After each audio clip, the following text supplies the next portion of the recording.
Hello, ladies and gentlemen. This is grecochess, the YouTube channel of chess. I'm your host. My name is Karilos Eneziris. And in this video, we've been covering a tournament called the Underwater Moonlight.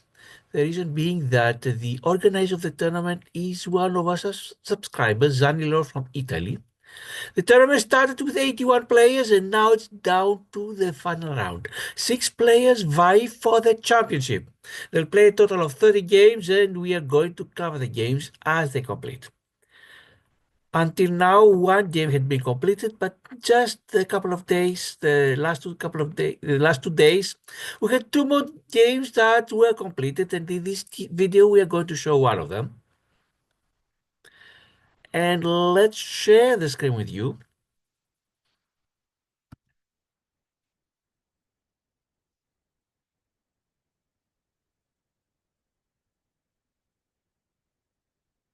And here we are.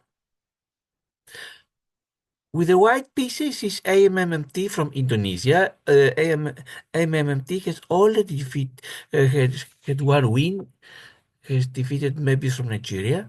And the black pieces is pigio74 from Italy. You see the ratings, aimammt has a higher rating and thus is expected to be the favorite against pigio74, but you never know what can happen. Also, what you may notice is that we are only showing part of the screen, because we don't want to spoil it. We don't want to let you to reveal ahead of time the development of the game and the final result. And something else you may notice is that the position that you see here is not a starting position, because this is a thematic tournament. Players or every game starts from this position. I will take it from here.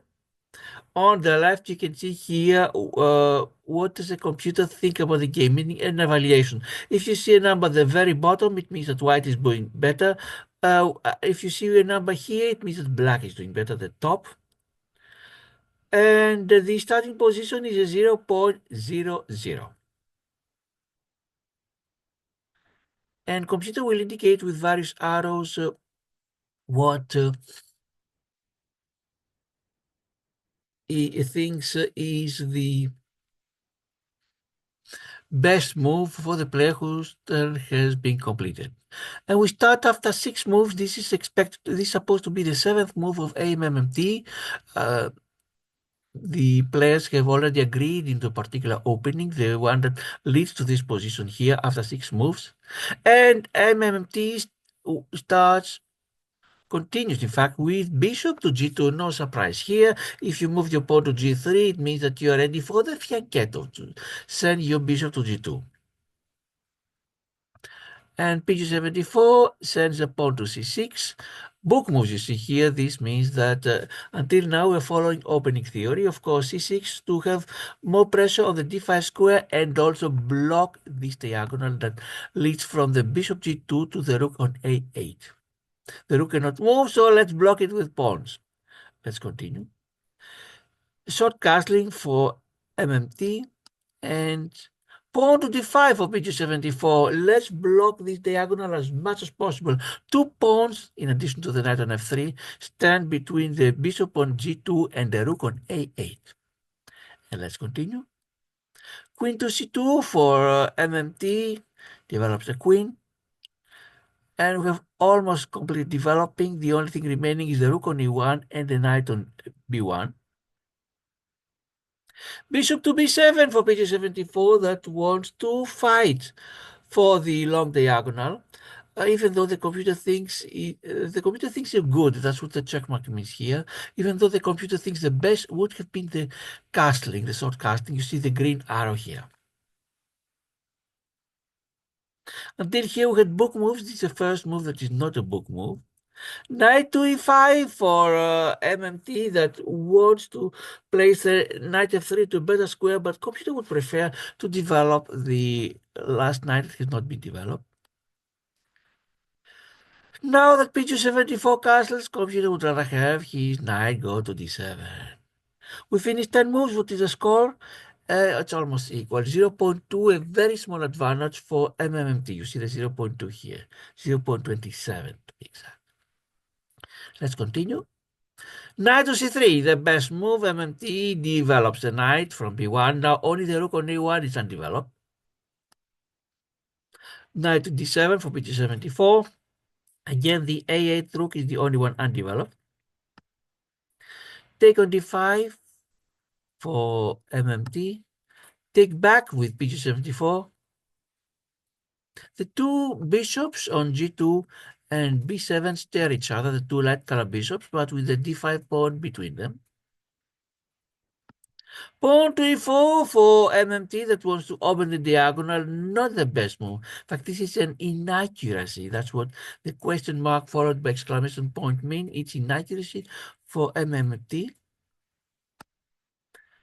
pg74 will take the pawn. Knight to 4 for MMT wants to take the pawn back, but computer doesn't like it. Would rather have sacrificed the pawn. Great moves is a computer, rook to c8. And the artificial intelligence coach makes the following comment. Great find, this was the only move that works. This activates a piece and simultaneously wins time by attacking a queen. How will white reply? Knight goes back to c3. Problem with this move is that it pins the knight. Computer would rather have the knight take on f6 with the check. Since it takes with the check, black has no time to win the white queen. And pg74 is going to win, to exchange bishops, basically. The fianchetto bishops are exchanged. And after 15 moves, what is the score? pg74 is leading by 1.9, as you see here. Black is leading 1.98 to be exact, almost 2. Of course, king takes back. Pawn to a5, pg74 wants to push, but weakens the b6 pawn. That's the problem with this move. That's why computer thinks it's a mistake. That's what the question mark means. Rook to d1 for MMT that wants to put the rook opposite of the queen in case these three pieces in the middle disappear. But computer doesn't like it. Inaccuracy would rather have the knight go back to f3. Queen to c7 for pg74. More pressure on the c3 knight. Queen to d3 for MMT that wants to unpin his knight, but this is a problem. The coach says it's inaccuracy because this allows the opponent to capture a knight and win material after the follow-up trades. Let's see what's going to happen. Not miss, because the computer would rather have, let's see, back. What does the computer think? Knight takes knight, pawn takes knight, queen takes pawn, and we've won at least a pawn. That's what the computer would prefer, but black does not see it. Instead, places the queen on b7 with a check. In chess, yes, checks many times can be useful because this is a move that the opponent needs to address. You win a tempo, but it's not always the best move. You cannot just check for the sake of the check. Here, black missed a chance to win a pawn. King to g1 has to address. See the computer wants queen exchange, maybe. Knight to e5, yes, not the best move. Pawn breaks back on e5, and now black pg74 needs to save the knight. Unfortunately, for pg74, the queen is not on c7 any longer, where it could have grabbed the pawn. And the problem of the e5 pawn would have been solved. So pg74 needs to oh, instead of moving the knight, what is called danger level, coach says this wins time by threatening a queen and forcing it to move away. If white continues to capture the knight, black takes the queen. White will win the bishop, lose the pawn, and then black would have won a queen and a pawn for the price of two pieces. That is why aimammt cannot take the knight and better save the queen. We finished 20 moves, and what is the score? pigio74 still has an advantage, smaller than before, 0.6. Let's continue. Queen goes to e2, save itself. Knight to d7, saves itself. Knight to b5, mistakes the computer. The coach says the best option was to kick off a pawn storm, meaning by sending the pawn to h4. This allows the opponent to activate a rook by getting it to the 7th rank. And let's see what happens. Rook goes to c2. Great move. Only one good move here, says the coach, and you spotted it by moving it to the 7th rank. Of course, here they mean the 2nd rank. The rook becomes active and hard to ignore, and the bishop, of course, on d2 is pinned. Let's see how aimammt is going to react. Pawn to a4 ignores the pin. This allows the opponent to win material through a fork. And the advantage of pigio74 is enormous, 2.9 as you see. Bishop b4. More pressure on the d2 pawn. Currently, the d2 pawn is attacked by two pieces, defended by two, and also it's pinned, meaning it cannot go away, otherwise the white queen is lost. But computer would rather have won. If queen goes to d5, yes, there is a... Let's see, where is the fork? You threaten the pawn is through, because knight, queen and knight attack it and queen defends it. What else do you threaten?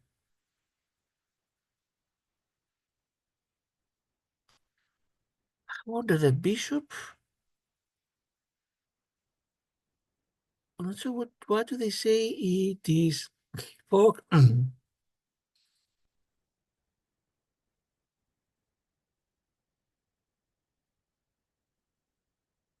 This is how the fork would have worked.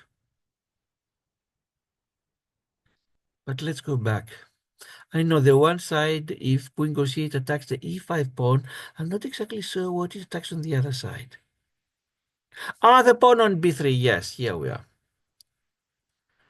If queen goes to d5, attacks the pawn on e5, as we said here, and also the pawn on b3, and wins at least one pawn. That's what it means. But that's not what happened in the game. Bishop went to b4. The chance was missed, and now we're back to 0.00. Knight goes to d6 for aimammt. This is a miss. The best reply would have been yes. If queen goes to d3, it attacks the rook and pins the knight. That's what the computer thinks the best. But instead, knight goes to d6 and attacks the queen. It's just, many times it's a good idea to attack opposite pieces, but you don't attack for the sake of attack. Sometimes you may force your opponent to put their piece on a better square, where they already wanted to place it, or at least it was in their interest. Bishop takes on d6. That's a good idea. Pawn takes back, but this pawn on d6, yes, of course, they have to recapture, but it's not easy to protect it. Let's see what's going to happen. Knight to c5 for pigio74, and the coach says that's an unfortunate error. Of course, wants to liberate the rook on d8. The queen can better go to d5 because then you attack the bishop twice. And we finished 25 moves. And what is the score? 0.00. And let's continue, see what happened. Queen to e5. Inaccuracy. This means a better way to defend a pawn that was under attack. This permits the opponent to attack the queen with a pawn. Yes, so they are talking about the b3 pawn if you put your queen here. But it was not exact. Ah, yes, the knight was attacking it. Now you try to save the d6 pawn that's even more advanced and perhaps more precious, assuming of course you can save it. Knight to d7 for pigio74. Instead of attacking the queen with the pawn, yes, but you have to be careful when you push pawns because pawns cannot go back. You open the diagonal that leads towards the king. Of course, currently with the knight on c5, the queen cannot take the pawn, but you create a weakness. That's why black was reluctant to play that move. I would have been reluctant to push the pawn from f7 to f6. Queen to g5, opposite the enemy king. And rook goes back to c8. Time for defense now. Yes, especially since the rook on d8 was attacked. Here, if white could play a second time in a row, queen goes to d8. But black prevents it, rook goes to d8. And now, bishop goes to c3 and white threatens with a checkmate. Look at that. If white could play a second move in a row, queen goes to g7 and it checkmate. So black panics, pigio74. Black sees there's a mate threat, but sees that the bishop on c3 is unprotected. How to protect it? How many ways are there? You can push the pawn to f6, attacks the queen, and of course the bishop cannot take the pawn because there's a knight. It's not that will take back. What else? Uh, I think that's the only way. But the only other way, instead, pg74 saw the free bishop and he said, let's grab it while we can. Free bishop and stop the mate and takes it. But computer says it is a blunder. And suddenly, from 0.1 advantage of aimammt, that's almost nothing, it becomes 6.32. And why? What is computer? Yes, I missed this move. Thinks the best move for black is not the pawn to f6, but the pawn to e5, which is protected by the knight. But then, let's see, why would this be the best? Pawn goes to e5, bishop takes it, knight takes it, and I can't see the follow-up. Yes, the checkmate has been avoided, but why black lost a pawn?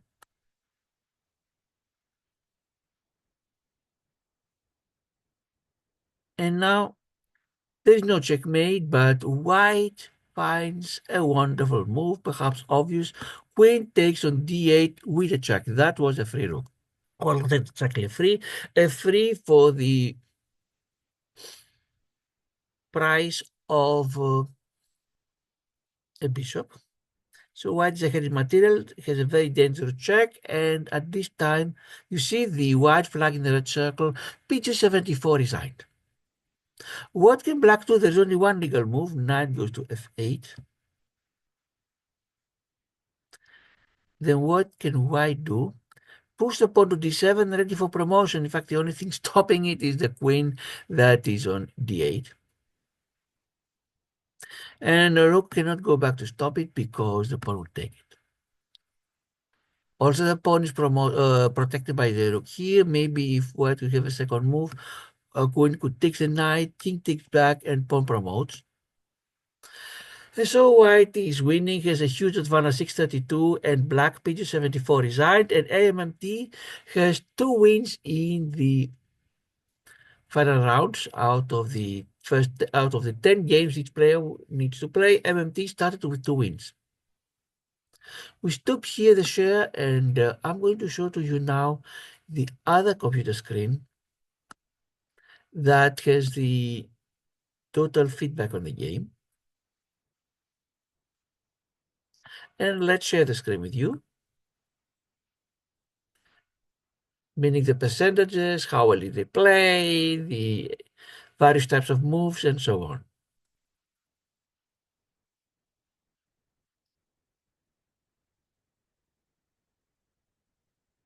Here we are.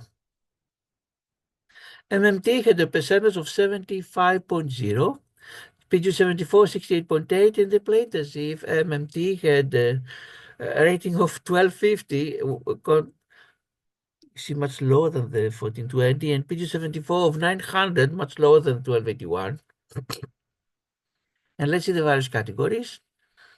No brilliances, 2 great moves for pigio74. Book 3 versus 2 for aimammt. Best 7 versus 6 for pigio74. Excellent, 2 excellent moves each of them, 3 good moves each of them. And the negatives, inaccuracy is 6 for aimammt and 1 for pigio74. 2 mistakes each of them, misses 1 for aimammt and 2 for pigio74. And 1 blunder, this last blunder for pigio74 that cost the game and decided the game, which proves that quite often in chess, no matter how well you do, then one blunder changes everything. And I have my own experience out of that. You've seen in previous videos, both in the positive side and the negative, meaning I've won games I should have lost and lost games I should have won. But this concludes the coverage of this game. We have one more game of Underwater Moonlight to cover the next video. And then if nothing else happens, we'll return to facing the bots. But that's all for now. Thanks everybody for watching, the viewers, the subscribers, the comments and the likes. This is grecochess. I'm your host, Harry Series. To all of you, goodbye.